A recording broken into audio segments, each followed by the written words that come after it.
പറഞ്ഞത് എന്താണെന്നറിയുമോ? ഇങ്ങനെയുള്ള ജാറങ്ങൾ ലഅനത്തിന്റെ കേന്ദ്രങ്ങളാണ്. അള്ളാഹുവിന്റെ ലഅനത്ത് നാട്ടിലൊക്കെ വിതരണം ചെയ്യുന്ന കേന്ദ്ര ഓഫീസുകളാണ് ഈ ജാറങ്ങളൊക്കെ. അത് ഇടിച്ചു നിരത്തിയെങ്കിലേ മനുഷ്യർക്ക് രക്ഷയുള്ളൂ എന്നാണ് കിതാബുകളിൽ കണ്ടത്. സഹോദരന്മാരെ ചിന്തിക്കണം. മുസ്ലിം വിരോധികളുടെ കയ്യടി വാങ്ങാൻ വേണ്ടി, ഇസ്ലാമിന്റെ ശത്രുക്കളെ കൊണ്ട് ചിരിപ്പിക്കാൻ വേണ്ടി മതവിരുദ്ധരായ ഈ മൗലവിമാര് പറയുന്ന ആശയങ്ങൾ കണ്ടില്ലേ?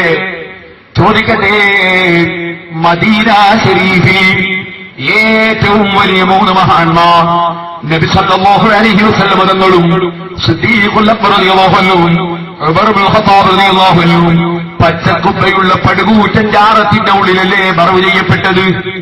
ആ പടുകൂറ്റൻ ജാറും അത് ഇടിച്ച് നിരത്തേണ്ടതാണെന്നല്ലേ മൗലവിമാർ പറയുന്നത്. സർവ്വജാറും എന്നല്ലേ പറഞ്ഞു, ഒരു ജാറവും മോഷിച്ചിട്ടില്ലല്ലോ. ജാറത്തിൽ ലഅനത്തിറങ്ങുന്നു എന്നല്ലേ പറയുന്നത്. ചോദിക്കട്ടെ, നബി സല്ലല്ലാഹു അലൈഹി വസല്ലം നിങ്ങളുടെ ജാറത്തിൽ ലഅനത്തിറങ്ങുകയാണോ? അമ്പിയാക്കളെ ഉലിയാക്കളെ ജാറത്തിൽ ലഅനത്തിറങ്ങുകയാണോ? അത് ഏത് ഖുർആനിലാ പറഞ്ഞതാ? ഏത് ഹദീസിലാ പറഞ്ഞതാ? പിന്നെ മൗലവി പറഞ്ഞത് എന്താണ്? ജാറം തകർത്താൻ മലക്കുകളിറക്കി അള്ളാഹ് സഹായിക്കുമെന്നാണ്. ചോദിക്കട്ടെ, അള്ളാഹ് സഹായിക്കുമെന്ന് അള്ളാഹിനെ പറ്റി പച്ചക്കള്ളമല്ലേ അള്ളാഹിനെ പറ്റി മൗലവിമാര് പറയുന്നത്? ചോദിക്കട്ടെ, അള്ളാഹിന്റെ ഖുർആനിലുണ്ടോ ജാറം തകർത്താൽ ഞാൻ മലക്കുകൾ ഇറക്കുമെന്ന് ഖുർആനിലുണ്ടോ? റസൂലുള്ള പറഞ്ഞിട്ടുണ്ടോ? അല്ല, ഉമർ മൗലവിക്ക് ഓഫീസിൽ ഇങ്ങനെ വഹി വരുന്നുണ്ടോ? മറ്റു മൗലവിമാർക്ക് വഹി വരുന്നുണ്ടോ? അല്ലയോ? ചോദിക്കട്ടെ മുസ്ലിമീങ്ങളെ, അതെ, ആരാണ് ഏറ്റവും വലിയ അക്രമി? മിമ്മൻ ഇഫ്തറാ അലല്ലാഹി കദിബൻ, അല്ലാഹുവിന്റെ മേൽ പച്ചക്കള്ളം കെട്ടിപ്പറയുന്ന ഈ മൗലവിമാരെക്കാൾ അക്രമിയായ മനുഷ്യൻ ആരാണ്? അല്ലാഹ് പറഞ്ഞിട്ടുണ്ടോ ജാറം പൊളിച്ചാൽ ഞാൻ മലക്കുകളുടെ സഹായത്തിന് ഇറക്കുമെന്ന്? നിങ്ങളെന്റെ സി ഡി കേട്ടിട്ടുണ്ടോ എന്നറിയില്ല. എനിക്ക് എടുത്ത് പ്രസംഗിച്ചൊരു സി ഡി ഉണ്ട്. എന്റെ പേരാണ് മഖ്ബറയുടെ മഹത്വങ്ങൾ, ശത്രുക്കളുടെ ഭീകരതകൾ. അതൊക്കെ പ്രസംഗിക്കാൻ കാരണം ഈ ഉമർ മൗലവിന്റെയും അതുപോലെ തന്നെ ഹുസൈൻ സലഫിന്റെയും മറ്റേ മൗലവിന്റെയും ഒക്കെ പ്രസംഗം കേട്ടിട്ട്, ഹുസൈൻ സലഫി ശേഷം ജാറത്തിന്റെ പേര് പറഞ്ഞ് കേൾപ്പിക്കാൻ പോകുന്നുണ്ട്, കേട്ടിട്ട് ഏതോ 4 സാധുക്കൾ മുജാഹിദീങ്ങൾ എന്ത് ചെയ്തു? മലക്കുകൾ ഇറക്കുമല്ലോ അല്ലാഹ് എന്ന് വിചാരിച്ചിട്ട് ഒരു ജാറം പിടിക്കാൻ പോയി. എവിടെ? നാടുകാണി എന്നൊരു സ്ഥലത്ത്, കൂടല്ലൂരിനടുത്ത്. പൊളിച്ചോണ്ടിരിക്കുമ്പോ ഒരു എസ് ഐ ജീപ്പിൽ ഇങ്ങോട്ട് വന്നു. പൊളിക്കാൻ നിൽക്കുമ്പോ 4 ആൾ കബറുകളെ തിരിഞ്ഞിട്ട് ദ്വാരുണ്ട്. കാരണം എസ് ഐ സാറ് രക്ഷിക്കണല്ലോ, ഹിന്ദിക്ക് രക്ഷിക്കുമല്ലേ ചെറുക്ക് വരും. അങ്ങനെ കബറുകളെ തിരിഞ്ഞിട്ട് കബറ് രക്ഷിക്കാൻ വേണ്ടി കബറുകളെ തിരിഞ്ഞിട്ട് ദ്വാരുണ്ട്. അപ്പൊ പിന്നെ പ്രാർത്ഥിക്കാവുന്നവർക്ക് എസ് ഐ അങ്ങോട്ട് മുന്നോട്ട് പോയെങ്കിലും എസ് ഐ നല്ല ബുദ്ധിയുള്ള എസ് ഐ ആണ്. അയാൾ മുസ്ലിം സഹോദരനാണ്, നല്ല വിവരവും തന്റെയുള്ള എസ് ഐ ആണ്. അദ്ദേഹം ചെയ്തു, അദ്ദേഹം കൂടെയുള്ള പരിസരം അല്ല ആ വണ്ടി ഒന്ന് തിരിക്കാൻ. കാരണം എനിക്ക് അവരെ സംശയമുണ്ട് 4 ആൾ. എന്താ കാരണം? ഈ പാതിരാ സമയത്ത് വന്നിട്ട് ഈ ജാറത്തിന്റെ അടുത്ത് പ്രാർത്ഥിക്കുന്ന ടീമാണെങ്കിൽ ഒരാളെങ്കിലും തലമറക്കാതിരിക്കൂലല്ലോ. ഒരൊറ്റയും തലമറച്ചിട്ടില്ലല്ലോ. തിരികെ വണ്ടി തിരിച്ചുകൊണ്ട് നോക്കുമ്പോൾ ഇവര് ജാറം പൊളിക്കുകയാണ്. 4 ആളെയും പിടിച്ച് അയാൾ വണ്ടിയിലിട്ട് അങ്ങനെ തന്നെ കോടതി കൊണ്ടുപോയി ഹാജരാക്കി. കോടതി റിമാൻഡ് ജയിലിലായി. അപ്പൊ മലയാള മനോരമയിൽ റിപ്പോർട്ട്, ഞങ്ങൾ ജാറം പിടിക്കാൻ കാരണം ജാറത്തിൽ പോയി പ്രാർത്ഥന നടത്തുന്നത് അന്ധവിശ്വാസമായതുകൊണ്ടാണ്. അപ്പൊ ഞാനെന്ത് ചെയ്തു? അതിന്റെ അടുത്ത് നിലമ്പൂരിൽ ഒരു യോഗത്തിൽ പോയി പ്രസംഗിച്ചു. ആ പ്രസംഗത്തിന്റെ സീഡി നിങ്ങൾ കേട്ടുനോക്കണം. ജാറങ്ങൾ ലഅനത്തിന്റെ കേന്ദ്രമാണെന്ന മൗലവിമാരുടെ വാദം അത് ഇബ്ലീസിന്റെ വാദമാണ്. അത് റസൂലുള്ള പഠിപ്പിച്ചതല്ല.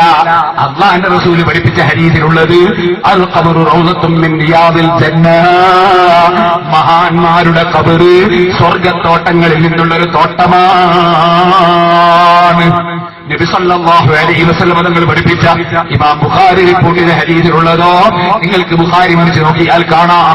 ബാബു ഫദ്ലി മാ ബൈനൽ ഖബ്രി വൽ മിൻബരി, റസൂലുള്ളാഹിന്റെ ഖബറിന്റെയും മിൻബറിന്റെയും ഇടയ്ക്കുള്ള സ്ഥലത്തിന്റെ ബഹുമാനം പറയുന്ന അധ്യായം.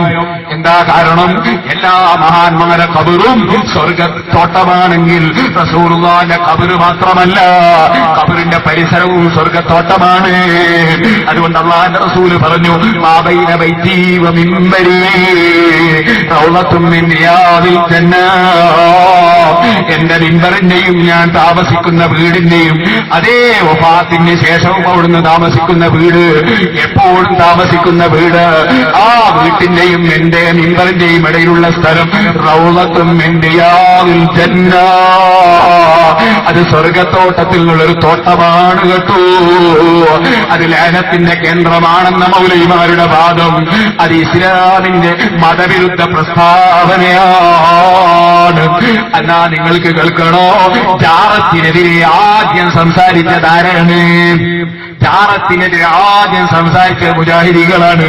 അത് മുജാഹിദിന്റെ വേറൊരു മൗലവി പറയുന്നുണ്ട്, ആദ്യമായി ജാറത്തിനെ എതിർത്ത് ഞങ്ങളാണ്. എന്നിട്ട് അയാൾ പറയാണ്, മുജാഹിദുകൾക്ക് കേരള നേതൃത്വത്തിൽ മുജാഹിദീന് അതാ സഊദിന്റെ ഭരണം കിട്ടിയാൽ രണ്ടാമത്തെ ദിവസം റസൂലുള്ളാഹിന്റെ ജാറം നിങ്ങൾ തകർക്കും. നിങ്ങൾ മനസ്സിലാക്കണം സഹോദരന്മാരെ, ഇവിടെയുള്ള ഇസ്രായേലികൾ, യഹൂദികള്, അതുപോലെ തന്നെ മതവിരോധികള്, അവരെ ചിരിപ്പിക്കാനും അവരെ കൊണ്ട് മുസ്ലിം സമുദായത്തെ കൊഞ്ഞനം കാണിക്കാനും ഇസ്ലാമിന്റെ വിരോധികളെ കയ്യടി വാങ്ങാനും ഈ കക്ഷികൾ പറയുന്ന ചില പ്രസ്താവനകൾ ലോകത്ത് നിങ്ങൾക്കറിയില്ലേ? ഈ അടുത്ത് അതാ സൗദി രാജ്യം ഭരിക്കുന്ന ഭരണാധികാരി റസൂലുള്ളാഹിന്റെ റൗള ശരീഫ് സിയാറത്തിന് വന്നിട്ട് അവിടുത്തോട് അഭിമുഖമായി നിന്നുകൊണ്ട് തന്നെ സലാം ചെല്ലുകയും അങ്ങോട്ട് തിരിഞ്ഞ് തന്നെ കൈ ഉയർത്തിയിട്ട് പ്രാർത്ഥിക്കുകയും ചെയ്യുന്നത് അറബി പത്രങ്ങളിൽ വന്നില്ലേ? ഞാനത് സൂക്ഷിച്ചു വെച്ചിട്ടുണ്ട്. അതിന്റെ ശേഷം തിരിയിലേക്ക് തിരിഞ്ഞ് മഹാനവറുകൾ അതാ പ്രാർത്ഥിക്കുന്നത് കാണുന്നുണ്ട്. എന്നാൽ പറയട്ടെ, ഓ മുസ്ലിമീങ്ങളെ, റസൂലുള്ളാഹിന്റെ ജാറത്തിങ്കിൽ പ്രാർത്ഥിച്ചാൽ, മഹാന്മാരുടെ ജാറത്തിങ്കിൽ പ്രാർത്ഥിച്ചാൽ അത് അന്ധവിശ്വാസമാണെന്ന് പറഞ്ഞില്ലേ?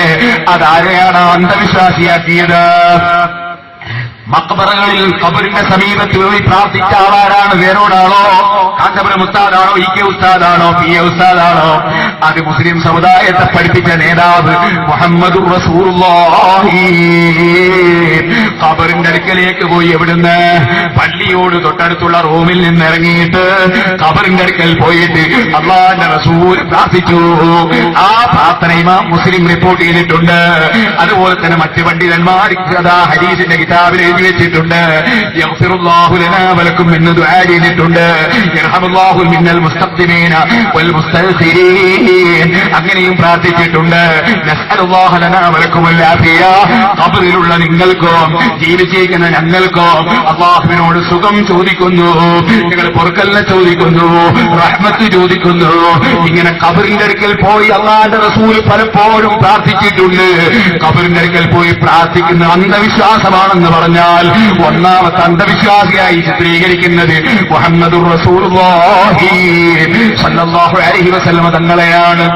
ആ റസൂലുള്ളാഹിന്റെ ജാറം പൊളിക്കാൻ ഞങ്ങൾക്ക് സൗദിയുടെ ഭരണം കിട്ടിയാൽ രണ്ടാം ദിവസം പൊളിക്കുമെന്ന് മുജാഹിദിന്റെ നേതാവ് പറയുന്നത് നിങ്ങളൊന്ന് കേട്ടോ. ജാറം ഇത് തെറ്റാണെന്നും ജാറം മുസ്ലിം സമുദായത്തിന് ആപത്താണെന്നും ഈ നാട്ടിലെ ജനങ്ങളെ പഠിപ്പിച്ചത് ഞങ്ങളാണ്. റസൂലുള്ളാഹിനെ ഖബർ പൊളിച്ചിട്ടില്ല. ഖബറിന്റെ ചുറ്റുമുള്ള വീട് മോടി പിടിപ്പിക്കുകയും അതിന്റെ മേലത്തെ ആളുകൾ പച്ചക്കൊക്കെ കൊണ്ടുവെക്കുകയും ചെയ്തിട്ടുണ്ട്. അത് പൊളിച്ചു കളയാൻ സൗദി ഗവൺമെന്റിന് ധൈര്യമില്ലാന്ന് മാത്രം. ഇൻഷാ അല്ലാഹ് കേരള നേതൃത്വത്തിൽ മുജാഹിദീന് സൗദിയുടെ ഭരണം കിട്ടിയാൽ രണ്ടാമത്തെ ദിവസം ആ പച്ചക്കൊക്കെ തകർക്കുന്നതും റസൂലുള്ളാഹിന്റെ ഖബറിനെ പള്ളിക്ക് പുറത്താക്കിക്കൊണ്ട് മസ്ജിദിന്റെ വഴി പുനർനിർമ്മിക്കുന്നതുമാണ്. രണ്ടാമത്തെ ദിവസം ആ പച്ചക്കൊക്കെ തകർക്കുന്നതും റസൂലുള്ളാഹിന്റെ ഖബറിനെ പള്ളിക്ക് പുറത്താക്കിക്കൊണ്ട് മസ്ജിദിന്റെ വഴി പുനർനിർമ്മിക്കുന്നതുമാണ്.